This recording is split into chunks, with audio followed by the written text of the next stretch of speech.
Cigar Thoughts is back, and we've got a hell of a show for you today. In the wake of a dynamic draft, analyst Gregg Rosenthal is here to break it down and discuss how, if at all, it's shifted the Seahawks' place in the NFL landscape. Let's light them up.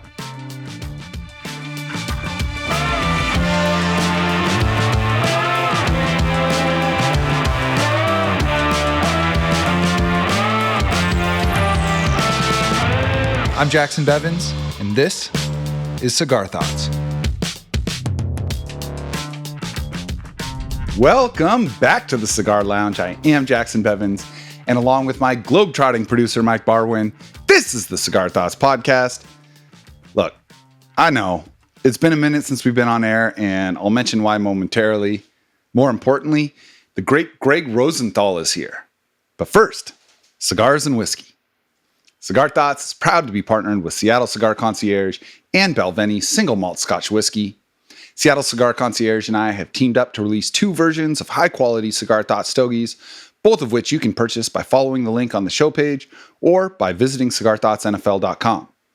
Mike and I, we love doing this show, and there are two ways y'all listening and watching can help support it so that we can keep these episodes coming. One is by purchasing the cigars, and the other is by subscribing to our YouTube channel at Cigar Thoughts, where you can watch full episodes as well as the funny and insightful clips that Mike puts together. Give a thumbs up to the stuff you like and let us know what you think in the comments. And of course, you can listen to us everywhere you get your podcasts. Now, I want to thank everyone who has reached out over the last few weeks to get our draft thoughts and who have been asking when we were going to do our next show. Obviously, we would have loved to have been with you leading up to and right after the big event, but the draft happened to be at the nexus of some outsized professional requirements, a European trip for Mike, and a head and neck injury that I've been recovering from. But really, we wanted to wait for the man who is joining us today. When I started this podcast, there were a few people that I looked up to a great deal, and maybe the coolest part of doing this is that many of us has joined us as a part of the Cigar Thoughts podcast. Icons like Mina Kimes and Jordan Rodrigue, Mike Golick Jr., Ben Solak, Bomani Jones, the Dannies, Kelly and Heifetz, and every member of the incredible Seahawks beat. But even so, today's guest is someone that I hold in the highest of regards. He has covered the NFL for NBC, Roto World, Pro Football Talk, and the NFL Network. He is currently the host of one of the best football shows I've ever heard, the NFL Daily, and he's a huge fan of Bill Belichick's new book. He is Gregg Rosenthal. Gregg, thanks for coming in. Yeah, so much of that was not true. Calling any of us icons and the Bill Belichick book part. Yeah, save your money, don't get it. But you buried the lead here. What's up with your neck, your head? Are you okay? Oh my God. Yeah, I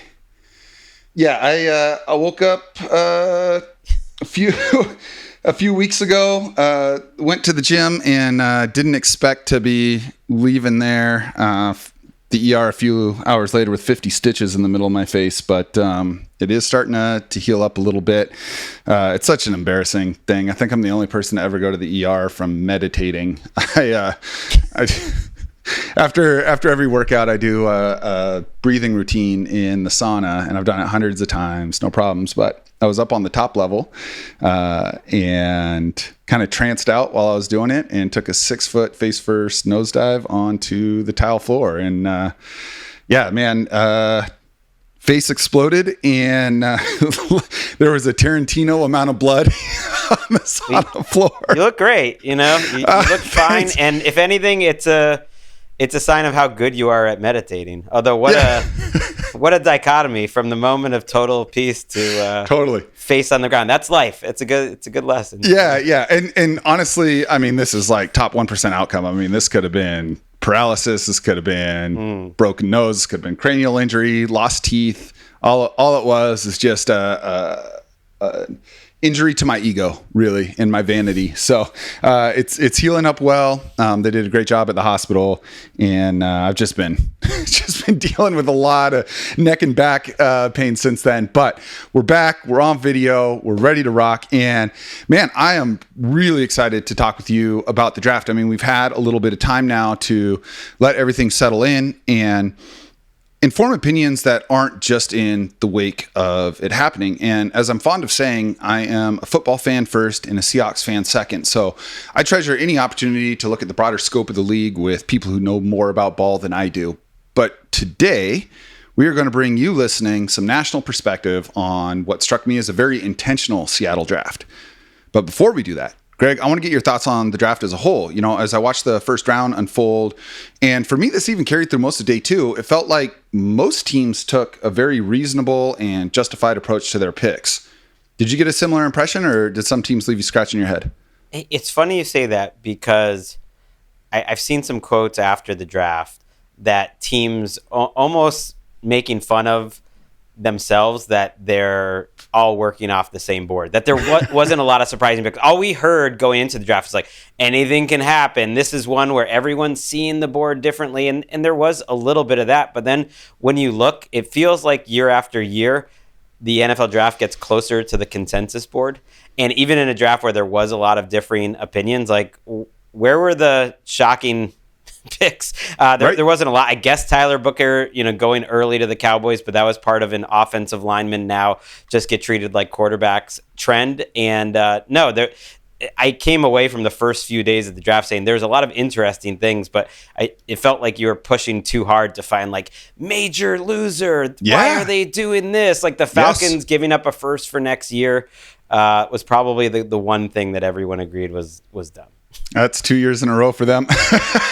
Right. Although I was on the other side last year, I said, I get that the whole process was messed up, but I think this Penix pick totally makes sense to me. James Pierce, I do not think will make sense. That's part of the thing, too, though, is everyone just didn't like James Pierce as a prospect, the guy that Atlanta traded. Which is kind of wild because I would say a year and a month ago, James Pierce was being mocked as a potential top 5 pick and then just didn't have the year that a lot of people anticipated. So I suppose if you're Atlanta and you see that you've been the worst pass rushing team in the league for a decade, you see an opportunity to get someone that had that type of noise surrounding him not that long ago. But yeah, that was the one that left me scratching my head. I'm not a big enough Jacson Dart fan to have supported that trade, but I get the process on it.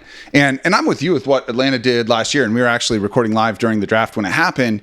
Is my issue with them was not taking Michael Penix in the top 10 because I projected him to be a good NFL quarterback. It was giving Kirk Cousins $100 million guaranteed before drafting Michael Penix.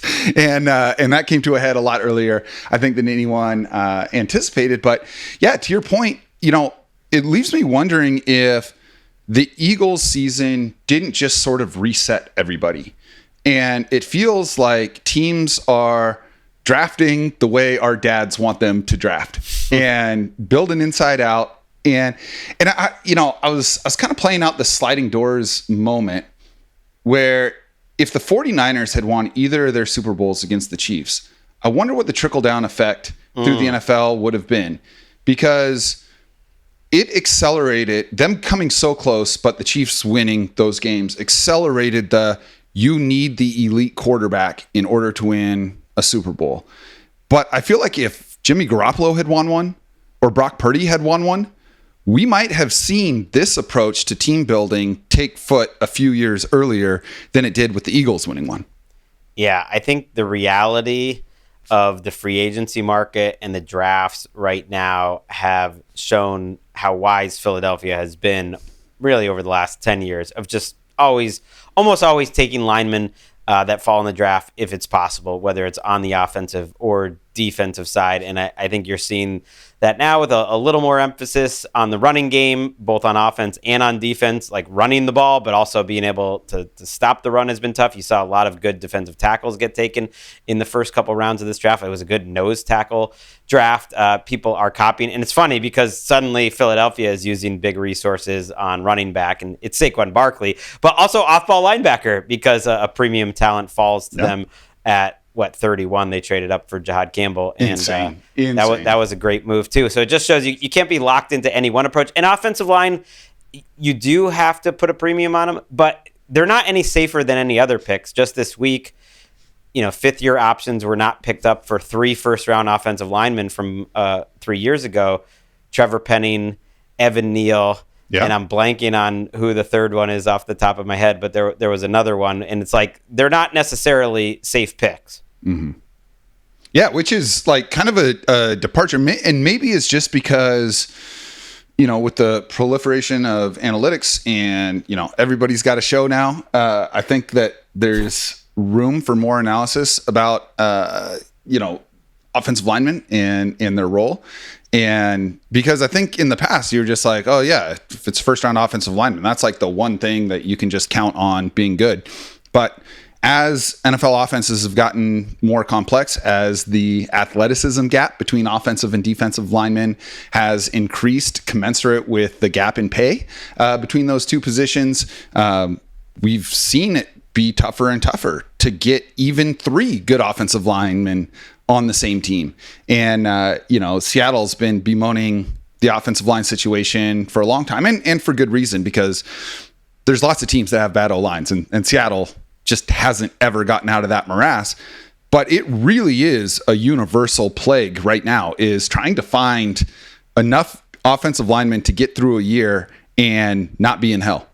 Right. Zion Johnson, by the way, of the Chargers was the other one I wasn't thinking of. And Tyler Linderbaum actually didn't get his 5th-year option picked up, but that's because he's been so good that it jacked up the price because there's a bonus and they're going to try to get him signed long-term. Right. The weird thing with that is, though, with all the offensive linemen and how Seahawks fans have been mad about the investment there, it's like the Seahawks have invested quite a bit in the offensive line, and there are different approaches. And one of the biggest reasons the Eagles work is not just the investment in the draft or in free agency, it's their offensive line coach. Yes. Jeff Stoutland is just awesome. And we've seen the scheme matters more for offensive line than any other team. The 49ers are a great example. Yes, they've had Trent Williams, and they've generally had a good left tackle over the years, and they had pretty good picking Mike McGlinchey at right tackle a few years back. But for the most part, I always go into every season being like, is this really going to work? But they coach up the offensive line well. And if you have a good offensive line scheme and coach, that is worth like more money than you can possibly pay the assistant coach. And that was a huge problem, obviously, for the Seahawks last year. Yeah. I mean, and you as a Patriots fan, I mean, you saw that with your offensive line coach during, the dynastic run. That was just never a concern. It almost didn't matter who was up there or what their draft capital or compensation was, because the coaching was so good. And my working pet theory right now is that the biggest market inefficiency in the NFL is coaching. I mean, we are paying backup linebackers $8 to $10 million, backup offensive linemen similar amounts of money, and then the best positional coaches are making a fraction of that. And what would you rather have? Right? Depth at the position or the best in the NFL. I'm waiting for an owner to just come out and start paying head coaching money to their entire staff. Doesn't affect the salary cap, and win that way. It would take so much pressure off of the personnel decisions when you had that level of faith in the coaching. But we'll see if that ever comes to be. I think NFL owners are famously watching that bottom line, which is insane, given that their investments appreciate better than just about anything else in the country. Yeah, David Tepper has spent a lot of money on assistant coaches and just flying 3 coaches. The thing is, throwing money at the problem doesn't always work. Like Jimmy Haslam spent a lot of money on coaches over the years because he just keeps firing them. Same thing with Mark Davis. And those assistants, at least in Carolina, for instance, are really well paid. And it's identifying them. It's being able to develop your offensive line coaches. But yeah, like when you mentioned a guy, Dante Scarnecchia was the old Patriots guy. There's a few like made men offensive line coaches in the league that the Titans, had an advantage bringing Bill Callahan because their son is the coach over. Like those guys, you're right, should be paid as much or more than like certainly than coordinators even, but yeah, more than like a backup inside linebacker, as you would put it. Yeah. And to your point, I mean, yes, Tepper and Haslam have paid a lot for coaches relative to what other coaches are making. I'm talking about leaving that universe behind. Blow them out of the water. Yeah. Paying them commensurate with what you value your players as. But I do now want to zero in on the Seahawks draft. And it's so nice to get a perspective from outside of our bubble on it. And of course, I've got thoughts, but I want to get yours first As you step back and look at this draft class, what stood out to you? Well, they had such a clear through line of athleticism. I love that they gave us something easy to talk about. You're looking for trends at the end of day 2, and before Next Gen Stats even put up that number where their top 4 picks, I believe it was, had their highest athleticism score on average of any top 4 picks they've ever measured, or was since like, I forget. And they followed that up after the draft to say that it was the highest overall athleticism score that Next Gen has ever given out since they started in 2003 for any team. So we're talking about like 700 draft classes. It's totally crazy. I didn't even need that totally because, you took Grey Zabel and it was like, okay, that was probably the best case scenario of what offensive lineman you could get in this class. I really like him. I like his profile. I like his flexibility. I thought he has a higher ceiling than Tyler Booker, for instance, or even some of the tackles that went ahead of him. So that was perfect. But maybe the most athletic or close to it guy in this class. Then Emmanwori, who just is off the charts in terms of his athleticism. He broke the scale. Right. Of all the players they have, I have the most questions about his on-field ability. And then Jalen Milroe, who I absolutely loved as a dart throw. As long as it wasn't in the first round, I was going to be okay with it, and it ended up being at the right spot. And Arroyo, who did have differing opinions depending on who you talk to, because that profile of player hasn't worked consistently lately. There's a lot of Mike Gesicki there. Yeah, a lot of the big wide receiver. Is he better than that? I did like him because I do think he is that talented as a receiver that I think he can and will work. So it's a bunch of guys you knew coming into the draft, and it's a bunch of guys that all make sense in terms of what they're gonna do. And Emmanwori to me is the guy I'm most fascinated to see how Mike Macdonald uses. Well, yeah, and I think the draft history is littered with uber athletes that busted and never made it, right? You fall in love with the traits and ignore the production. But with these guys, it's not like the production wasn't there either. And I will be among the first to admit that this is a raw class. It's funny, the small school guy is the one that feels the most polished. And when there started to be a lot of smoke around Zabel to Seattle, honestly, like 2 months before the draft, I was like, okay, like I can buy it, but how's that going to work against football players that aren't FCS? And then he goes to the Senior Bowl, and it absolutely translated, and he dominated there. And so then I started to really get on board, and yeah, to your point, he is maybe the most flexible offensive lineman in the draft in terms of positions that he can play. He had a top 5% relative athletic score at tackle that moves to top 1% at guard, which is remarkable. But with Emmanwori, and you and I were texting a couple weeks ago, you know how I feel about Nick Emmanwori. At cost, he is probably my favorite player in this draft. What this speaks to me is saying that John Schneider has a lot of faith in the coaches to just give them high grade A+ raw material and say, I believe in Mike Macdonald and Clint Kubiak to coach these guys up and maximize that.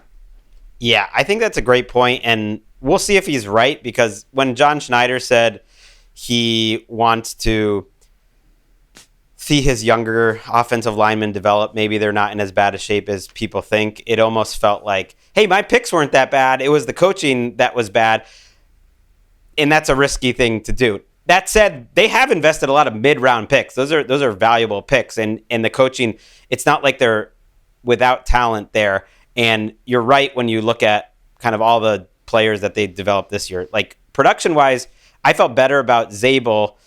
Maybe it's partly because these small schools guys have been working lately. Like Quinn Miners is one of the best offensive linemen in the league. Cody Mock from the Bucks was kind of a similar North Dakota State guy. He took a little while. His rookie year didn't go great, but he's developing into a good starter for them, which is all you want for a second-round pick. And so these small school guys have worked if they're athletic enough. And you're right. It is a little bit of faith in the coaching staff. What can you do, I guess, other than have faith in your coaching staff? And then Emmanwori on a lot of teams, he did have a lot of production. He certainly played a lot. He just maybe didn't have the instincts all the time that you want out of a safety. But the fact that he went to McDonald, and you're a huge fan, so talk me out of it. The fact that he went to McDonald and McDonald had the faith in him to trade up for him and really believed in him, that alone is such a green flag for me that now I believe in him a lot more than if he had just fallen to 56 and got taken by, say, the Patriots or some team like that. I would be like, I don't know if this is going to work, but I feel like it's going to work on the Seahawks. Yeah, this feels like the first year that McDonald also had his thumb on the scale, because last year he was the last coach hired and they were kind of scrambling to fill out the staff, and the draft was very quickly after his hiring. And it was definitely you saw it from the press conference where, Pete Carroll's farewell press conference and John Schneider speaking. It was very clear that John was more than happy to just plop his balls on the table and say, this is my show now. And that last year's draft was his draft. I think Mike McDonald acquitted himself very well last year, especially doing the things that he was brought in to do. This is something I've mentioned before, but when you look at Mike McDonald's history of building great defenses, the first half of the first year has been rough, and he's always taken over bad defenses. There's this thought that the Ravens defense is always awesome. And for the most part, for the last 25 years, they have been. But the year he took over, they were 25th in points allowed. 2 years later, they were number one. Then he goes to Michigan. They were like 117th in points allowed. 2 years later, I think they were 6th. And so it does take a little bit of time. And we saw that last year, that the defense didn't look any better the first couple months of the season. And then the back half, they were legitimately playing like a top 5, top 8 defense. And I love the direction that's going. So I just have faith in Mike McDonald to take a player like Emmanwori and use him, especially given the NBA has moved to sort of positionless basketball. And I think we're starting to see that happen in the NFL, and Mike McDonald is on the forefront of that. And so, I was recently on the Mitch Unfiltered show with Brady Henderson, who covers the Seahawks for ESPN. And I asked him about Emmanwori and what the plan is there. And they said initially, they're planning on using him in the second level. So like a box safety, almost like a off-ball linebacker, while he learns the third level. Because you're right, the knock against Emmanwori is struggles in coverage and, picking up responsibilities and things like that.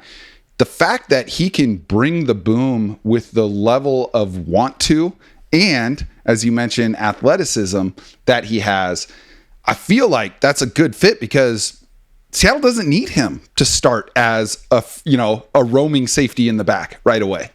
No, that's not his strengths. And it's a great point that he's a good partner with Julian Love, who is a Mike McDonald guy at this point and is a John Schneider guy at this guy. He's First extension they handed out after McDonald was hired. Right. They are committed to him long term, and the best coaches look at what a player can do well and really maximize that. It also potentially turns what, was a weakness for the Seahawks at the second level into a growing strength, with Ernest Jones now also a Mike McDonald guy locked in long term. Yes. And then Emmanwori is playing there somewhat. You have Tyrese Knight, who's obviously going to be involved as well. And you want flexible players, like they're building from the secondary. The only thing I would push back on everything you said, Jacson, is like, I'm not buying that it's a Mike McDonald draft in general. Like Emmanwori, sure, like that's his pick. He put his finger on the scale. We'll give you one, Mike. But in general, I'm just operating as if this is a John Schneider operation. I mean, he has a lot of juice. If you compared all the GM-coach relationships out there and organizations, I'd have to write it down, but he would have to be in the upper tier of GMs with juice. Well, certainly. I mean, outside of Jerry, he is one of, I think, top 2 longest tenured GMs. And, he shared that spotlight with a Hall of Fame coach for 14 years. And he didn't have the juice then. He never did. It was never his draft even totally. I mean, I'm sure it was shared, but ultimately it was Pete's organization if you had to pick one. It's not that was a question. Yeah, I agree with that. And I'm glad that you pushed back on what I said, because I don't want what I'm saying to be misconstrued that this was Mike McDonald's draft. It just feels like now he has earned influence in the decision making that he probably didn't have last year as, a coordinator. And so I'm curious to see how that relationship develops. I'll be completely honest with you. Schneider was one, and I have been a Schneider defender for a long time, and I was over it after the Geno and DK trades. I was ready to get this guy out of town. And I was disappointed in that hope because I don't think trading Geno Smith and DK Metcalf when you just lost the division on the 5th tiebreaker is the move that a GM on the hot seat makes. So I think that he has the job security. So I'm trying to make my peace with that. And then he goes out and has a draft that I love. I mean, probably my favorite draft since 2012 for this team. And we'll see how it pans out, of course. But it does feel like there's a little bit more hand in glove with him and McDonald now than there was last year. That makes sense. They've gotten used to working together. And I would hope that McDonald has the biggest voice in all things defense, essentially, in that it's probably more Schneider and a collaboration and everything on offense. Just kind of looking at their depth chart, I realize they are going to start, as of now, all John Schneider draft picks on the offensive line, and all of them drafted over the last 4 years. I have to imagine that's the only team in the league that's true. Oh, wow.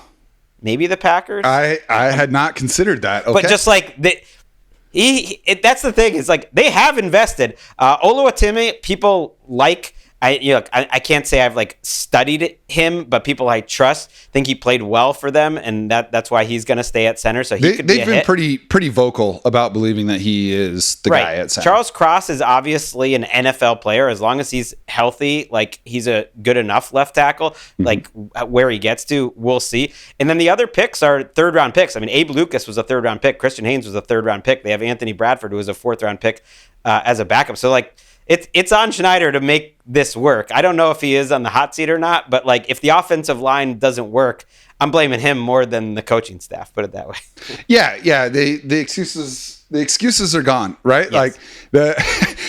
This winter, I finally invested in a whole new set of clubs, top to bottom, driver through putter, right? And saved up, spent the money, and it's great. They're great clubs, but the thing is, I got no more excuses in the bag, right? Any poor shot, any poor score is 100% user error. I mean, it always was, but at least I had built-in excuses, right? I don't have those anymore. John Schneider doesn't have that anymore, right? It feels like he's got his coaches and his guys now in this team, and we're going to see where it goes. While we're on that subject, I'm curious your thoughts on Clint Kubiak. I was pretty lukewarm on the hire, but it really feels like all of the moves made since his hiring have been reflective of the type of offense that he wants to run. Yeah. Even Jalen Milroe, he seems like a guy who will be able to get some value out of him as a rookie, not just as a backup quarterback. Taysom Hill on steroids, man. Right. I wonder, will they keep 3 quarterbacks active on game days? Will he be the active backup? Because, if you're going to use him, you obviously have to keep him active. Clint Kubiak is a very tough evaluation from the outside because every situation he's been in has been a little bit of a but. The Kirk Cousins season he had in Minnesota was probably his best work. Everyone got fired, but the offense was cooking. It really wasn't on him. He was with Mike Zimmer. And it made a lot of sense to me on paper, but again, he was sort of, taking over for his father, all this stuff. He was with Kyle Shanahan in San Francisco, but Kyle Shanahan's obviously the main guy. Last year in New Orleans was so weird with that awesome start, but it goes horribly wrong when the injuries happen and you don't have a quarterback for a big chunk of it. So to me, the name does carry some weight to me, or else he wouldn't probably have all of these jobs. And I did love Gary Kubiak so much, and you do love the system and the batting average of this. Right, the batting average of this system is quite high, so that's doing a lot of work for him. When in reality, his resume is just I don't know. We'll see. That's sort of. It's a lot of incompletes. It's a lot of one where he didn't do poorly, and there are reasons for why it didn't work, but I just got to see what it looks like. Yeah, I mean, it's just looking at last year through 2 weeks, the Saints were a Death Star, and we thought like, holy shit, this, did the Saints just come out of their salary cap morass with this brilliant coaching and they're going to be okay after all? And then the injuries start to set in, and it turns out that Cowboys defense that we all thought was going to be good, that they hung 40 on, actually wasn't good. And then after those first 2 weeks, the Saints were the lowest scoring team in the NFL. And I couldn't find that anywhere, so I had to go through and add it all up myself. And sure enough, 16.6 points per game after those first 2 games, which was lowest in the NFL. And it's like, okay, well, it's Jake Haener and Spencer Rattler, and you've had a bunch of offensive line injuries, and Olave's hurt, and Taysom Hill got hurt, and all of these things. It's just tough, but it feels like personnel wise, and it's interesting with the defensive head coach that 9 of their 11 picks were on offense. And they said after the draft that wasn't necessarily the plan, but they were committed to their board. They were committed to taking the best players that were available. And the only defensive player they took in the first 2 days of the draft was someone that they actually felt they needed and probably did need to trade up for. So this was a heavily offensive draft. And I look at Elijah Arroyo, who, had he tested, without question, would have been the most athletic tight end in this class. But to your point, he's almost viewed, and Schneider has kind of echoed this, that he's a potential X receiver. And injuries definitely pushed him down to the 3rd round. I think he would have been the clear-cut number 3 tight end in this class. Otherwise, he reminds me a lot of Juwan Johnson, who Clint Kubiak had in New Orleans, and found ways to not just put his hand in the dirt like Pete Carroll did with Jimmy Graham, but to say, okay, these are his strengths. I'm going to put him in a position to use those strengths. And I'm curious how much inline he actually ends up playing versus being a big slot or even a boundary receiver in some sets. Yeah, not a ton, I don't think. I mean, the flexibility is what you want. Ultimately, I don't view his position as that different from Cooper Kupp. And you're just, whether it's wide receivers who can block or tight ends that can block a little bit, just the flexibility that gives you. So, when the Rams broke the brains of a lot of the offense, that was the key to it. They were essentially running a lot of the principles that you would have with a 2 tight end offense, except it's Kupp and Woods out there, Robert Woods, who just have this great flexibility and willingness to block. So Arroyo doesn't need to be some great inline defender, but it still does mess you up. I think Gesicki is an interesting name to bring up. I think Arroyo is a more naturally fluid athlete than some of the tight ends maybe that he's been compared to. And that's why I'm high on him despite a relative lack of production, in college. Did it feel like good value getting him at pick 52? I think it was great value. I really liked Arroyo coming out, especially in this class of the receivers. I think it made a lot of sense, and it's going to give them flexibility. I just mean that's the sort of role that he's going to play. And I think long term, that's the kind of piece you want in your offense. So I'm excited about Arroyo. Yeah. Let's talk about Milroe a little bit, because anytime you draft a quarterback, it's going to be news for the local fan base. And this is a special quarterback in terms of traits. And I wonder if the Anthony Richardson experiment had gone a little bit better through 2 years if Milroe isn't a higher draft pick. But I didn't want Seattle to draft a quarterback in this class, because I'm looking at these guys and I'm like, man, this just reminds me of, 2022, I think, when we were trying to steam up, and I'm guilty of this, Malik Neighbors and Desmond Ridder and Kenny Pickett. And I was just like, this class is not the one. I like Cam Ward, but he's locked in at number 1. I don't want any of these other guys. But I was looking at that through the lens of a 1st round pick. Right. Milroe feels like the perfect type of upside shot that you take. And John Schneider, of course, coming from Green Bay, where the mantra is take a quarterback all the time, because if only 1 out of 10 hits, you're doing good. At pick 92, the hit rate is low anyway. You might as well take a guy who Danny Kelly very astutely said superhero is within his range of outcomes. Yep. I was banging this drum throughout the draft process, before I knew where Milroe would land, that the day Milroe enters the league, he has a chance to be the best running quarterback in the league that day. Now, he'd have to be better than Lamar at this stage of his career, although Lamar ran the ball great last year. He'd have to be better than Josh Allen.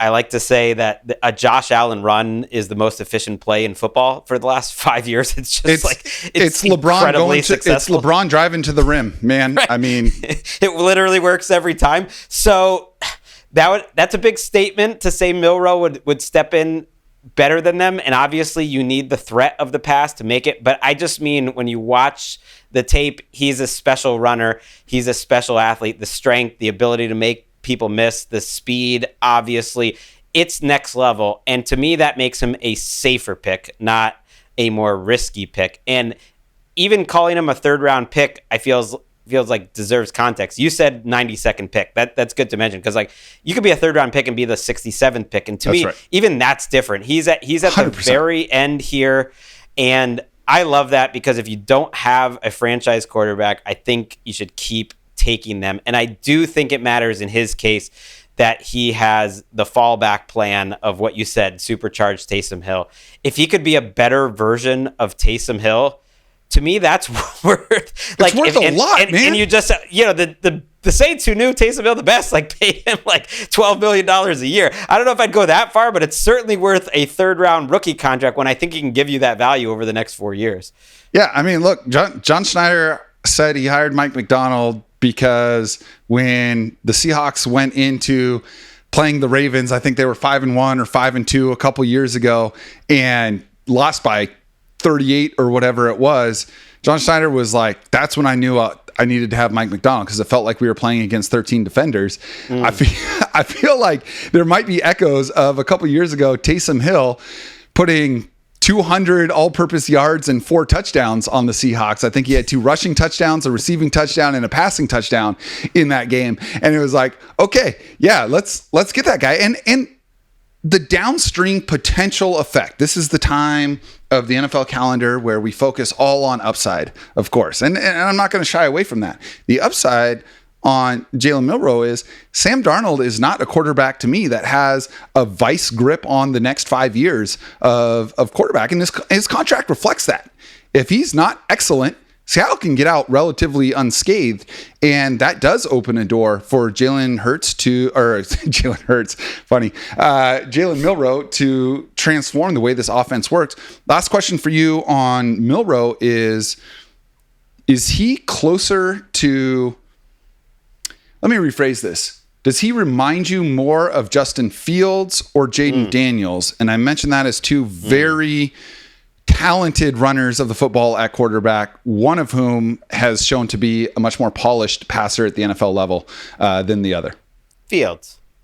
Yeah, and they're very different. And the thing with Milroe is you can find good tape of him throwing, he had good production. Like I always wonder, like, if he had gotten hurt after that Georgia game this year, I think Alabama was 4-0. He was playing really well. He played well against Georgia. Like, if for some reason he missed the rest of the year, would he have gotten drafted he 2 rounds higher? Up essentially an NFL defense in that game. Now, that said, I get why there's concerns, but if you can build an offense around him, I think that's close. I think that's true of Fields, and it's obviously true of Daniels. If you can build it around his strengths in time, like, I think there's a potential that can work. And yes, it's probably not likely, but is it worth the shot? Even if it's like a 4-1 shot that he could be an upper tier quarterback, man, that is worth it.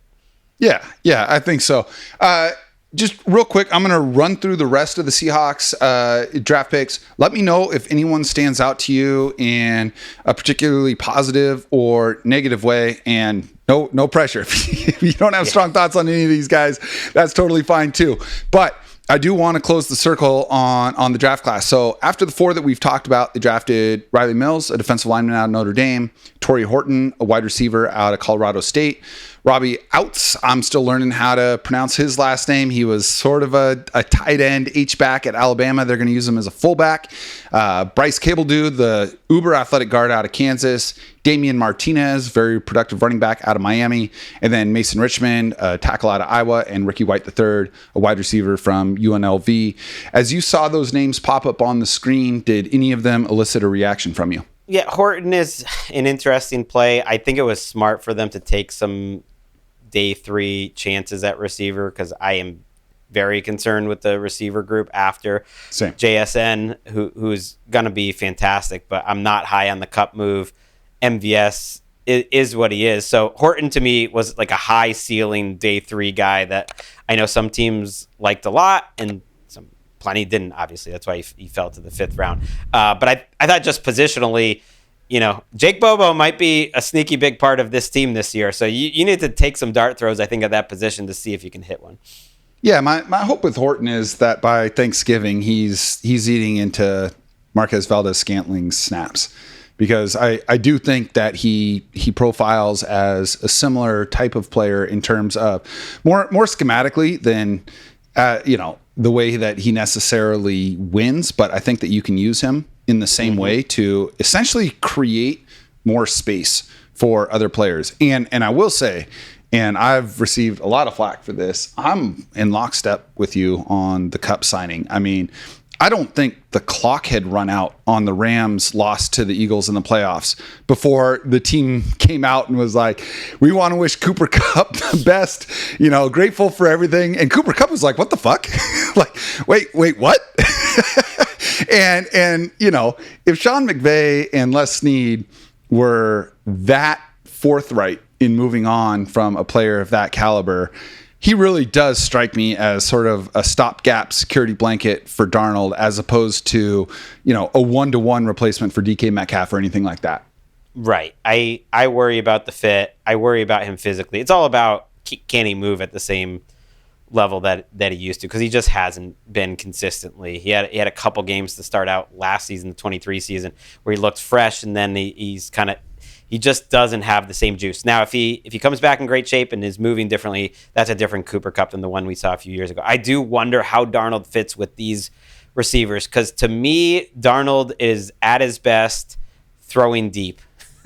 Yes. He is not like an intermediate, accurate thrower necessarily. Sometimes it's creating, as you Seahawks fans saw. Another one that John Schneider might have seen one play and been like, we need that guy. But that touchdown to beat the Seahawks. Like God. That is like what Darnold does best. He throws a beautiful deep ball. They don't have a ton of that. I mean, MVS, who knows? But JSN certainly can do it all. But I've almost been a little surprised about all the intermediate threats they've picked up. Yeah, it's funny. I mentioned DK Metcalf just because I'm contractually obligated to myself to talk about him every time we do a show. But in the wake of you and I preparing to do this episode, George Pickens was just traded, which I know has a big impact on your day, putting DK Metcalf firmly in the driver's seat over in Pittsburgh. And I mentioned that just to say that I am sensitive to the fact that, folks are waiting on your response to that, and I want to let you get to it. So just one last question for you is, as you step back from the draft and look at the offseason as a whole, how does this class mesh with Seattle's overall offseason so far? And in your opinion, does it change their place in the hierarchy of would-be contenders in the NFL over the next 1 to 3 years? It gives me a little more hope in that they can compete in this division this year, because I do think it's a draft class that has a chance to have a lot of juice. People generally overrate the impact a draft class is going to have in general, but especially in their first year. But I do think Zabel, Emmanwori, Arroyo are guys that could contribute right away in a significant way. Obviously, that's best case scenario, and that helps them in a division where I just don't see them remotely as the favorites, where I think it's one of the best divisions in the league, and at best, you're a big fan of the Rams and Cardinals offseason. I think the Rams and Cardinals had great off seasons. I think they're good rosters. I think the 49ers have a good roster. I think all 4 of these teams have an argument to be a better than average team. It can't work out that way. Of course, so that's zero-sum game.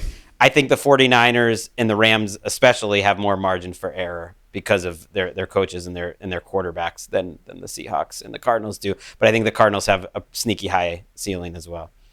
If you had to place a bet on where the Seahawks would finish in the NFC West in 2026, what would it be? 2026. Oh. Yeah, this feels like a step back year, which annoys me. I know that you're a fellow Team Geno guy. Yeah. I think Sam Darnold is a dramatic step back at quarterback, but I guess I understand the argument from a financial and age standpoint. I think the defense will be much better, which could cover a multitude of sins, but this feels like a step back year for Seattle, which again is frustrating when they were so close to winning the division, and especially with the 49ers going through a retooling. But that's why I'm asking about 2026. I'm not a Darnold guy, so even though I'm on Cigar Thoughts, I'll put them third. I do think McDonald's defense and the general team building approach gives them a higher floor. So like I think they're not going to bottom out, but I just have a hard time. I guess you're really projecting a lot. Like, yeah, there's a chance that it falls apart for the 49ers. There's a chance Stafford only has one good year left in him. So it could all work out and they could win the division next year. But as we're standing here today, just odds, I'd probably go third. Yeah. Yep. So you think the Cardinals, just even with everything they're doing, gap, though. This is the NFL. There's like never that big of a gap, but I think this division specifically, they're all competitive teams. Maybe you could put the Rams in the upper tier of contenders, but probably not even. And so they're all somewhere in that range of like competitive. And if things go right, like we could win a few playoff games.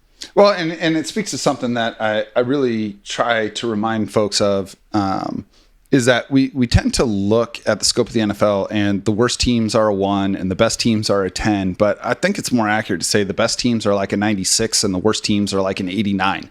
Like, everybody in the NFL is really fucking good at playing football, and these are very well-paid coaches who are grinding 80 hours of film, fighting for their jobs and their place in the NFL universe. And you're right, the gap just isn't that big, and that's why we see surprises every single year. I mean, I couldn't believe what the Texans were doing 2 years ago with their draft day trades, and here they are. Right, having won playoff games in back-to-back years, which Seattle hasn't done in 10 years. So, I mean, yeah, there are surprises every single year. Washington, I thought there was a chance Washington had the first overall pick coming into this year, and they're right there in the NFC Championship game. So, yes, that is a good point. My counter to your point would be the 2024 New England Patriots or Giants or Titans. Man, the bottom of the league was bad, but you don't know it until you get there. And I'd be shocked. And even them they beat other teams though. Right. It's not like they're going 0-17.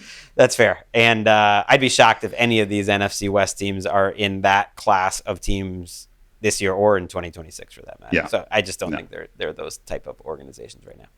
Well, listen, Greg, you are the man. I want to thank you just so much for your time today. For those listening, we are recording this Wednesday morning. The George Pickens trade just dropped, as I mentioned. So I know you've got work to do. Really appreciated the conversation, brother.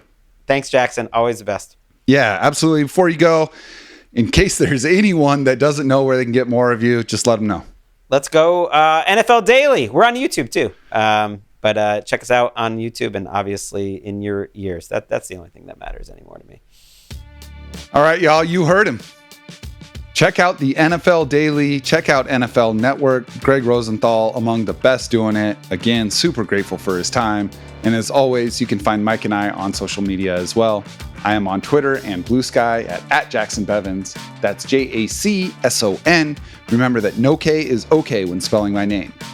Mike is on both at Mike Barwin, and the show itself is at Cigar Thoughts on Twitter and at CigarThoughtsNFL.com on Blue Sky. You can catch full video episodes on our YouTube channel at Cigar Thoughts and find the rest of our socials at CigarThoughtsNFL.com. As mentioned previously, this episode is brought to you by Balvenie Premium Single Malt Scotch Whiskey.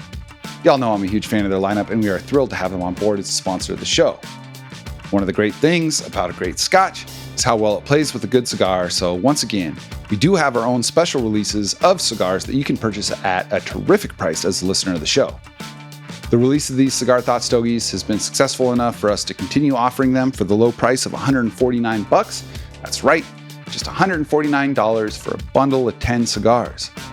As many of you know, we partnered with one of the most prestigious cigar manufacturers in the world to release these official Cigar Thoughts Stogies, which you can order directly from CigarThoughtsNFL.com.